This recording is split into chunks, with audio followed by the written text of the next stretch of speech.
Kabar terbaru datang dari Kejaksaan Agung. Nama Kuntadi kini ramai, disebut sebagai kandidat terkuat untuk mengisi jabatan Jaksa Agung Muda Tindak Pidana Khusus atau Jampitsus, menggantikan Febri Adriansyah. Informasi tersebut mencuat setelah beredarnya surat usulan bernomor S, R-5-A-J, A-07-2026 tertanggal 13 Juli 2026. Dalam dokumen yang beredar di kalangan wartawan itu, Jaksa Agung mengusulkan Kuntadi sebagai calon Jampitsus. Saat ini Kuntadi masih mengemban tugas sebagai Kepala Badan Pemulihan Aset Kejaksaan Agung. Apabila usulan tersebut mendapat persetujuan Presiden, rotasi besar diperkirakan akan terjadi di lingkungan Kejaksaan Agung, terutama pada sejumlah jabatan eselon. Kuntadi sendiri lahir di Semarang pada 4 Januari 1970. Ia dikenal sebagai salah satu jaksa yang memiliki pengalaman panjang dalam menangani perkara tindak pidana korupsi. Karirnya dimulai pada 1996 ketika bergabung sebagai calon pegawai negeri sipil di Kejaksaan Republik Indonesia. Penugasan pertamanya adalah sebagai staf tata usaha di lingkungan Jampitsus hingga 1999. Setelah itu, ia dipercaya menjadi jaksa di cabang Kejaksaan Negeri Metro Sukadana. Pengalamannya terus bertambah hingga akhirnya menjabat koordinator di Kejaksaan Tinggi DKI Jakarta pada periode 2012 hingga 2013. Pada 2014, Kuntadi dipercaya memimpin Kejaksaan Negeri Lubuk Linggau. Di tahun yang sama, ia kembali bertugas di Jampitsus sebagai Kepala Subdirektorat VB Direktorat 5 dan menjabat hingga 2017. Karirnya terus meningkat. Pada 2017, ia diangkat menjadi Kepala Kejaksaan Negeri Jakarta Pusat, sebelum kemudian dipercaya sebagai Asisten Umum Jaksa Agung pada periode 2020 hingga 2022.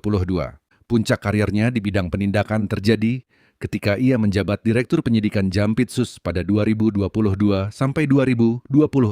Dalam posisi tersebut, Kuntadi memimpin penyidikan sejumlah kasus korupsi besar yang menjadi perhatian masyarakat.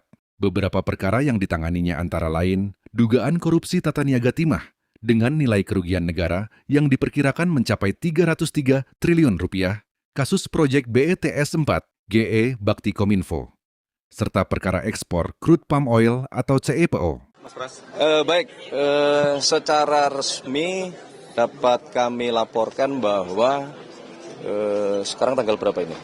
15 ya, sekarang tanggal 15. Jadi per kemarin hari Selasa tanggal 14 Jaksa Agung telah secara resmi mengirimkan surat kepada Bapak Presiden untuk mengajukan usulan nama pengganti pejabat Jaksa Agung Muda Tindak Pidana Khusus yang beberapa waktu yang lalu mengajukan pengunduran diri.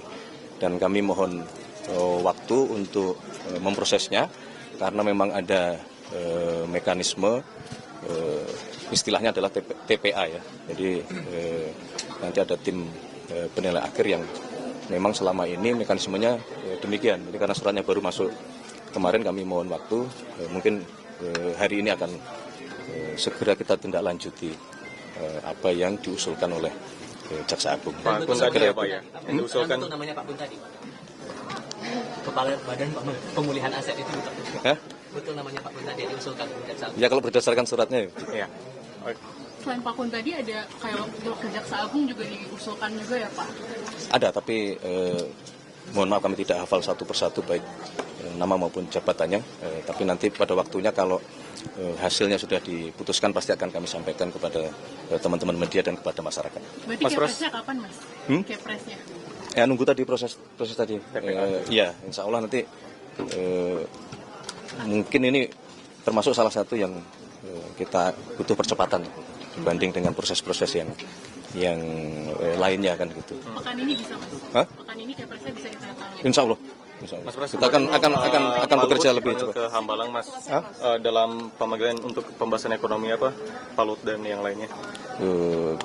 Bukan dipanggil ya, jadi kan memang secara rutin Bapak Presiden mendapatkan laporan dari berbagai pihak yang secara rutin, salah satunya adalah dari Dewan Ekonomi Nasional. Jadi memang secara rutin beliau Pak Lut sering minta waktu untuk menyampaikan hasil kajian-kajian dari Dewan Ekonomi Nasional, dan menurut saya kemarin sangat produktif, hampir kurang lebih 3 jam Dewan Ekonomi Nasional memberikan paparan mengenai kondisi ekonomi kita yang sehari sebelumnya, sebagaimana yang saudara-saudara juga monitor, Bapak Presiden memimpin ratas khusus ekonomi yang dihadiri cukup banyak oleh menteri-menteri yang berkenaan dengan masalah ekonomi, karena tentu